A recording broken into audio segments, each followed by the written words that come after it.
Hello everyone. We have already seen the installation of the software Freeplane. Now we move to how the Freeplane software works and how simple or complex mind maps can be created.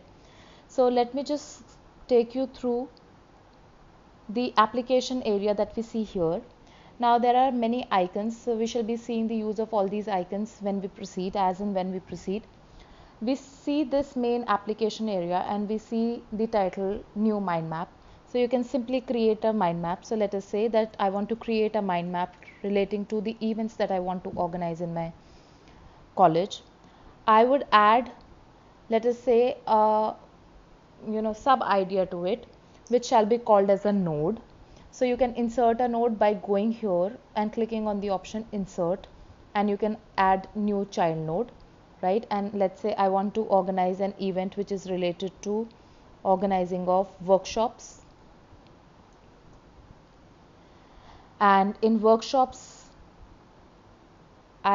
let's say I want to um, have the workshop for students as well as teachers. So I click here. This is a shortcut which is available. Instead of going of inserting and adding new child node, you can simply click here. So we click here, and what we see is that we want to have workshop for students and we want to have it for teachers. So if you simply enter, you will get a sibling node. So these two nodes are the sibling nodes, the students and the teacher, and student and teacher become the child node of the workshop, and workshop becomes a child node to the main topic, which is event, right? So if this is my topic, I can click on F3 and I can click here event. So this portion will be highlighted, the color is being changed. I say that workshop is my subtopic, so I click here, right? If you click here, you will get these subtopics, but I say that topic students is more important, that I want to more importantly have workshop for students rather than for teachers. So I mark it as important, right? Whether I want to have it for teachers or not, this is, let us say, this is a dicey position that I'm having as of now, so I put a question mark here. Now all these symbols would be available to me. In the similar fashion, let us say I want to have seminars and I want to have, let's say, festivals, which is also very important. So I feel that organizing workshop and having festivals, they are important, so I include festivals also. Now what kind of festival I want to have, I add a sub node to it. Let us say that I want to have a cultural festival, right? And I can also have a so I have a cultural festival, and I further want to have, okay, so I'll just delete this node. So you can simply delete it by clicking on the button delete. I want to see what I've added here, so I click on festival and I say I want to have cultural, and I also want to have, let us say, non-academic festivals, sorry, academic festivals. So I want to have two types of festivals, and I feel that cultural festival is more important to have. So I click on F6 and I say that these are more important.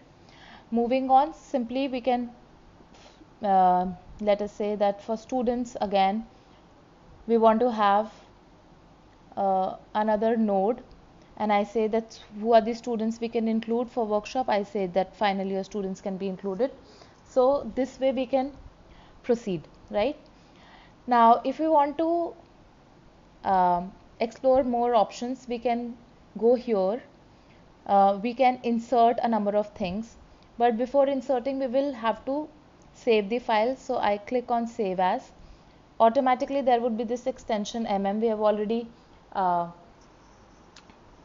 during the time of installation we have clicked on this extension, that we can use this extension. So I save this on my desktop. Now if I want to insert certain things, so let us say if I want to insert an image, so I go here, I click, this is an image already saved on my desktop, so I click on open and I will see an image here, right? In the similar fashion, you can have hyperlinks, you can have connector, you can have local hyperlinks, you can have external objects, you can have LaTeX. You've already seen how to work in LaTeX, so you can also include a LaTeX file. In external objects, you can include a number of other things. So let us say if I want to include some other file, I can just put it here. I will simply have to go to these options. I will change accordingly the type of the file and I will insert it, right? So once I do that, I can also insert certain icons. So let us say that to cultural event, I want to insert an icon which is, let's say, this. So I can insert these icons. I can explore a number of icons which are available. So there are a number of symbols, there are a number of signs which are available. So we have to explore and we will have to see that what all do we need. Now if we want our nodes to be blinking, then we can click here, and if you want to color the cloud, there is an option of adding a cloud here. So let us say this is the event and I want to add a cloud, so this would appear to be like this, right? If I want to undo it, I simply click here. These are the options of saving. This is an option of opening a new folder. Undo, redo. If I want to cut certain portion, we can do that, right? If I want to paste, copy, this is adding a node. Now if I want this to be bold, so I make it bold, right? If I want it to be italics, I'll click on italics. I want to increase the size, so I increase the size like this. So we make certain changes here. Now if I want to insert, let us say, a connector, what I do is I click here, I press on the button shift, and what I want to connect it to, I want to connect it to cultural, and then I would insert a connector, right? So I see a connector here.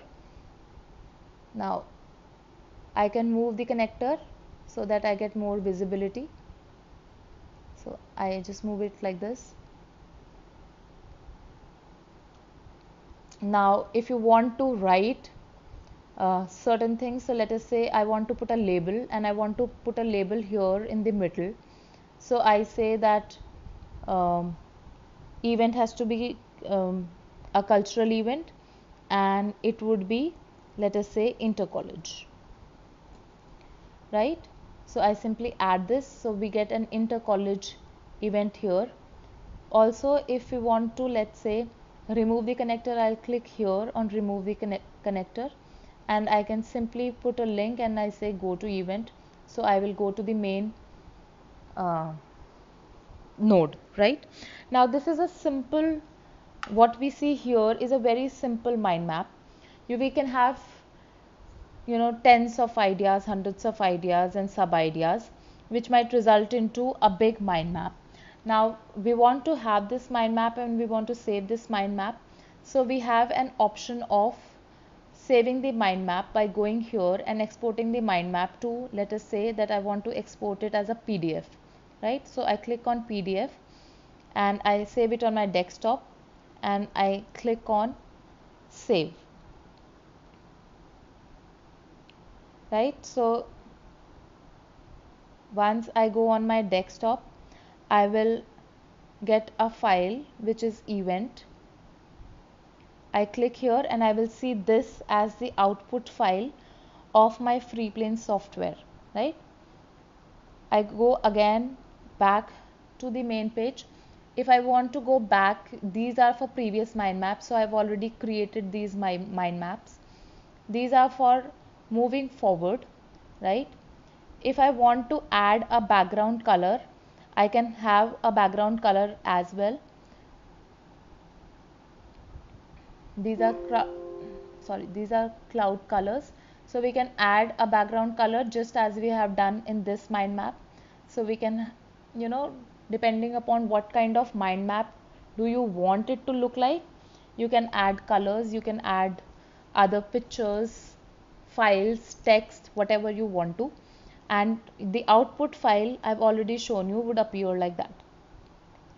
Now I think in case of any problem they give you this user manual, right? So you can go through the user manual. This is, they've given it in form of a mind map, right? So you can just click, there are different nodes. So let's say demonstration of some features would be given like this.